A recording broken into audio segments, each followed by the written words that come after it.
आज हम खड़े हैं एक 100 साल पुरानी विशाल का एक चीज़ के पास जो पुराने ज़माने में पटरियों पर भयंकर दौड़ती थी, लेकिन आज के टाइम में वो बंद है। तो बेसिकली मैं खड़ा हूँ एक 70 साल पुराने स्टीम इंजन पे जो कोयले की मदद से चलता था।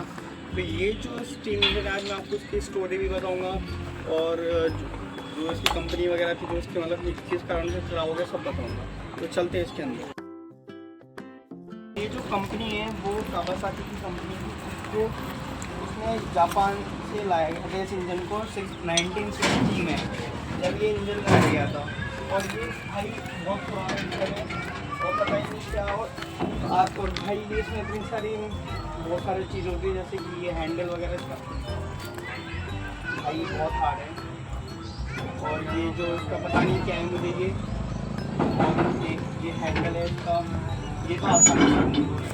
और ये जो उसमें कोयला डाला जाता था इसके अंदर, और इसमें ये जो ड्राइवर लोको पायलट का कैबिन होता था, और भाई सोचो उसे कितनी गर्मी लगती होगी इसमें। और यहीं पे लोको पायलट है, यहीं पे कोयले डालने वाला इंसान। और ये जो है यहाँ पे कोयले को स्टोर करा जाता था, यहाँ पे बहुत सारा कोयला रखा जाता था। और ये उस ज़माने में भी 35 किलोमीटर प्रति घंटे की स्पीड से चलता था। और ये भाई रात में इसमें यहाँ पे आना मना है वैसे, इसलिए हम शाम को शूट कर रहे हैं वीडियो।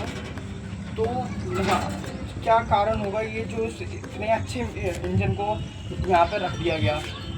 क्या सरकार को क्यों रखा है यहाँ पे? आप कमेंट सेक्शन में ज़रूर बताना क्यों रखा गया है और आपकी क्या राय है इस वीडियो पे। और जाने से पहले प्लीज़ सब्सक्राइब जरूर करना और लाइक करके जरूर जाना। Thank you.